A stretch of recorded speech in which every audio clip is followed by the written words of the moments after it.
दोस्तों नमस्कार। आज हम बात कर रहे हैं अभिषेक बच्चन की। अभिषेक बच्चन फिल्म इंडस्ट्री में इसलिए हैं क्योंकि उनके पिता अमिताभ बच्चन हैं। ये कह देना एकदम आसान है, जबकि अभिषेक बच्चन के लिए ये उतना ही कठिन है। इसमें कोई शक नहीं है कि अमिताभ बच्चन फिल्म इंडस्ट्री में एक विशाल बरगद का पेड़ है और एक विशाल बरगद का पेड़ एक अच्छा पनाहगार बन सकता है। लोग उसकी छाया में विश्राम कर सकते हैं। उस बरगद के पेड़ से कई घरों का चूल्हा जल सकता है, लेकिन उस बरगद के पेड़ के नीचे कोई भी दूसरा पेड़ पनप नहीं सकता, चाहे वो पेड़ खुद उसी बरगद के बीज से ही क्यों ना उगा हो। यह कितना कठिन काम है, इसका अनुभव अभिषेक बच्चन से ज्यादा और किसी को नहीं हो सकता। हम अभिषेक बच्चन की चर्चा इसलिए कर रहे हैं क्योंकि इन दिनों वो 3 कारणों से मीडिया की सुर्खियों में है। पहला, उनकी फिल्म कालीधर लापता में उनके काम की खूब तारीफ हो रही है। दूसरा, अभिषेक बच्चन ने फिल्म इंडस्ट्री में अपने 25 साल पूरे कर लिए हैं। और तीसरा, उनकी पत्नी ऐश्वर्या राय बच्चन से उनके बिगड़ते रिश्तों की अफवाहों को लेकर उन्होंने खुलकर बात की है। तो हम शुरू कर सकते हैं नंबर 1 से। नंबर 1 का मतलब ये कि कालीधर लापता में अभिषेक बच्चन के काम की खूब तारीफ हो रही है। कालीधर लापता 2019 में बनी तमिल फिल्म केडी का हिंदी रीमेक है। तमिल में और हिंदी में इसे लिखने वाली, बनाने वाली और निर्देशन करने वाली शख्स हैं मधुमिता। ये फिल्म 4 जुलाई से G5 पर स्ट्रीम हो चुकी है। फिल्म में अभिषेक बच्चन ने एक मध्यम आयु के शख्स की भूमिका निभाई है जिसका नाम कालीधर है। कहानी यह है कि कालीधर के पिता की मौत के बाद संपत्ति हथियाने के लिए उसके 2 भाई और भाई की पत्नी मिलकर कालीधर के खिलाफ साजिश करते हैं।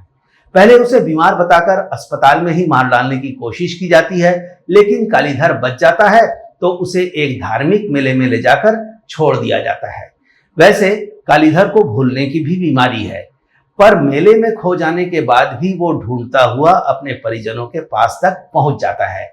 लेकिन एकदम पास पहुंचने से पहले वो उनकी आपस में हो रही बातचीत को सुन लेता है। इस बातचीत में कालीधर से छुटकारा पाने की साजिशों पर चर्चा हो रही होती है। ये बातें सुनकर कालीधर को बड़ा झटका लगता है और वो ये तय करता है कि अब वो अपने परिजनों के पास नहीं जाएगा। वो लौट जाता है और यहीं से शुरू होती है कालीधर के जीवन की एक नई यात्रा। फक्कड़ हो चुके कालीधर को इस यात्रा में मिलता है 8 साल का अनाथ बल्लू, यानी कि दैविक बाघेला। दोनों एक दूसरे के करीब आ जाते हैं। बल्लू ही कालीधर का नाम बदलकर केडी रख देता है। उधर गांव में लेनदार कालीधर के भाइयों पर वसूली का दबाव बनाने लगते हैं। उनमें से एक ये भी कह जाता है कि कालीधर ने सारी संपत्ति उसे बेच दी थी। अब भाइयों को संपत्ति बचाने के लिए कालीधर की जरूरत महसूस होती है तो वो उसकी तलाश शुरू करवाते हैं।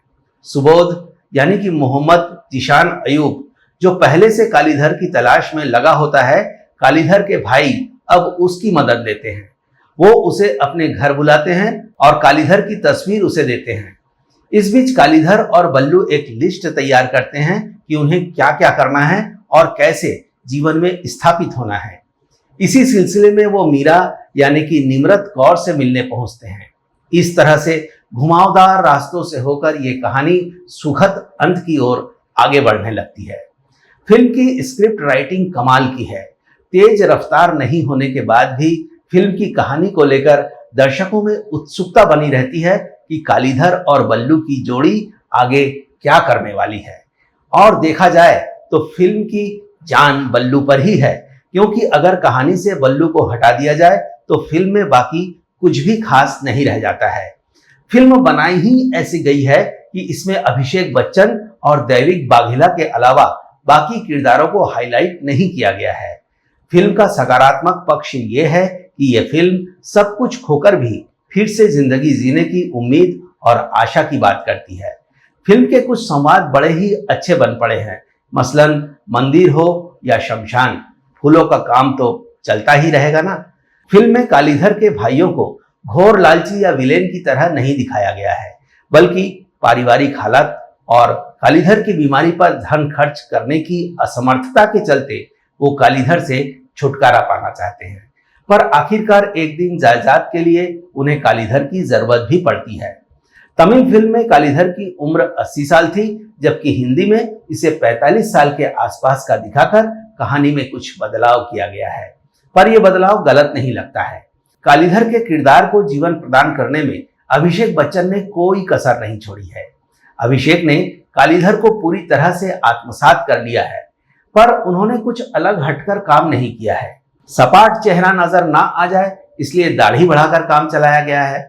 8 साल के बच्चे बल्लू के किरदार को निभाने वाले बाल कलाकार दैविक बाघेला फिल्म में अभिषेक बच्चन को भी मात दे देता है।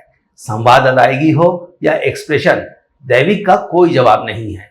दैविक चंचल, गुस्सैल, परवाह करने वाला, अप्रत्याशित और पूरी तरह से आकर्षित है। दैविक की कॉमिक टाइमिंग, भावनात्मक तीव्रता और स्क्रीन प्रेजेंस यहां उसे स्टार बना देती है। अभिषेक बच्चन के काम की सभी ने सराहना की है। खासकर पिता अमिताभ बच्चन ने तो खूब तारीफ के पुल बांधे हैं। अमिताभ बच्चन ने कहा है कि इस फिल्म में अभिषेक का काम देखकर उनका दिल गर्व से भर गया है। दरअसल टीनू आनंद, जिन्होंने अमिताभ बच्चन को 1981 में कालिया, 1988 में शहंशाह, 1989 में मैं आजाद हूं और 1998 में मेजर साहब जैसी फिल्मों में निर्देशित किया है, उसी टीनू आनंद ने अमिताभ बच्चन से अभिषेक की एक तारीफ वाला मैसेज शेयर किया था। टीनू आनंद ने लिखा था कि सर जी, चूंकि मेरे पास अभिषेक का नंबर नहीं है तो क्या आप मेरी तरफ से उन्हें बधाई दे सकते हैं? वो कालीधर लापता में बिल्कुल शानदार लगा है। इस पर अमिताभ बच्चन जी ने एक्स पर लिखा है कि जब कोई प्रिय मित्र और मेरे निर्देशक टीनू आनंद जैसे प्रतिष्ठित व्यक्ति इसे भेजते हैं तो ये सिर्फ शब्दों से कहीं अधिक लगता है। अभिषेक के फिल्मी करियर में उनकी अलग अलग भूमिकाओं को लेकर भी अमिताभ बच्चन ने पिछले दिनों अपने ब्लॉग में लिखा था, जिसमें उन्होंने चुनौतीपूर्ण फिल्में और भूमिकाएं चुनने के लिए अभिषेक बच्चन की प्रशंसा की थी। इसमें लिखा था कि अभिषेक ने जो भी भूमिकाएं स्वीकार की हैं और निभाई हैं वो पूरी लगन के साथ की हैं। अमिताभ बच्चन लिखते हैं कि अभिषेक ने हमेशा अपने किरदार को बखूबी निभाया है। उनकी फिल्मों और भूमिकाओं के चयन ने उन्हें कुछ अलग करने का मौका दिया है। अब बात करते हैं टॉपिक नंबर 2 की, मतलब अभिषेक बच्चन के फिल्म इंडस्ट्री में 25 साल पूरे करने की। अभिषेक ने साल 2000 में आई जेपी दत्ता की रोमांटिक ड्रामा फिल्म रिफ्यूजी से डेब्यू किया था। ये करीना कपूर की भी पहली फिल्म थी। अभिषेक और करीना की इस पहली ही फिल्म रिफ्यूजी को नेशनल अवार्ड से नवाजा गया था। फिल्म रिफ्यूजी में अभिषेक बच्चन की एक्टिंग की काफी तारीफ की गई थी, लेकिन इसके बाद उन्हें लगातार कई फिल्मों में असफलता का स्वाद चखना पड़ा। हालांकि अभिषेक ने हार नहीं मानी और अपनी अदाकारी निखारने के लिए कड़ी मेहनत की। अपनी असफलताओं को लेकर अभिषेक बच्चन का कहना है कि उनकी फिल्मों के फ्लॉप होने के कारण लोगों ने उन्हें अनदेखा करना शुरू कर दिया था। एक इंटरव्यू में अभिषेक भावुक होकर कहते हैं कि एक्टर बहुत कमजोर लोग होते हैं।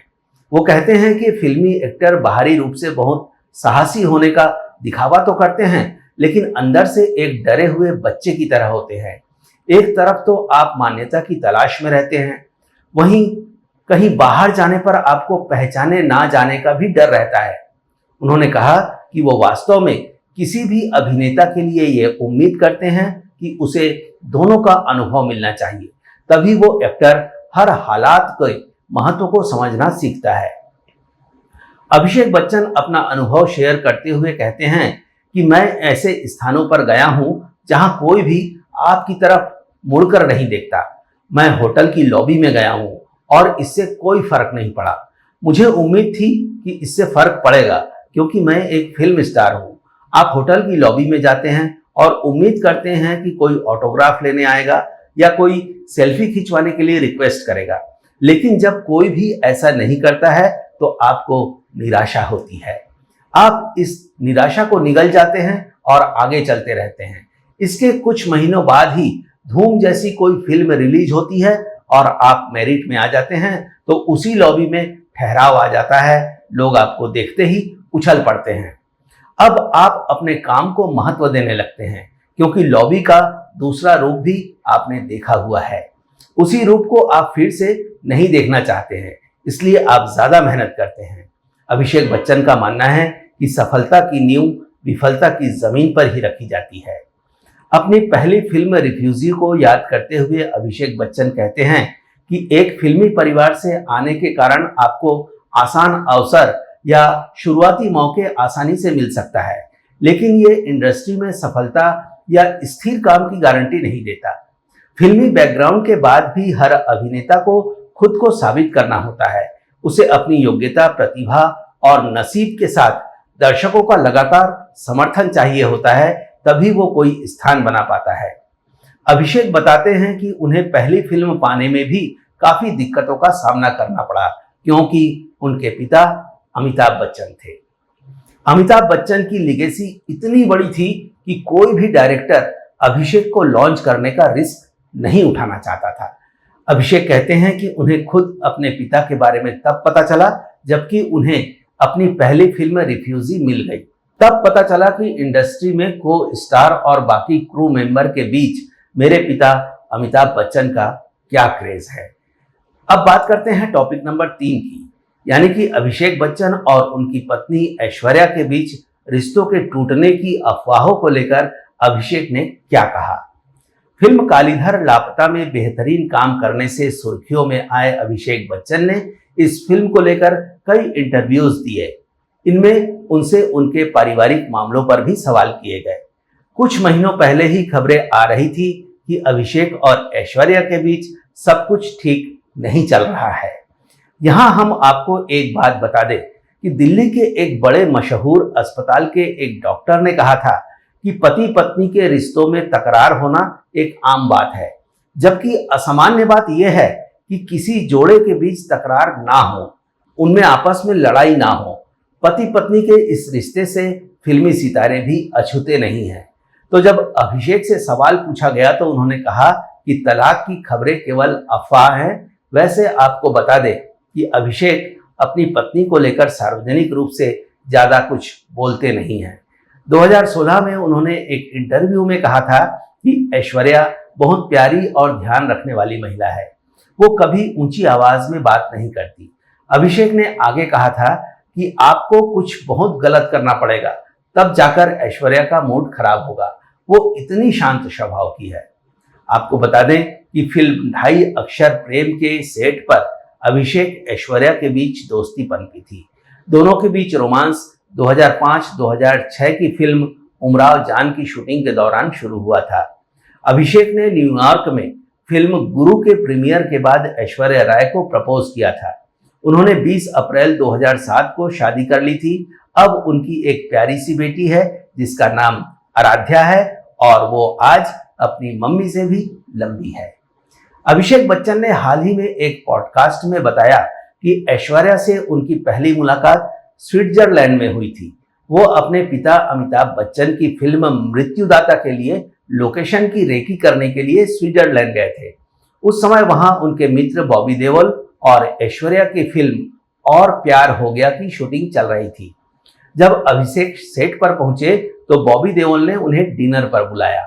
वहां ऐश्वर्या से उनकी पहली मुलाकात हुई थी।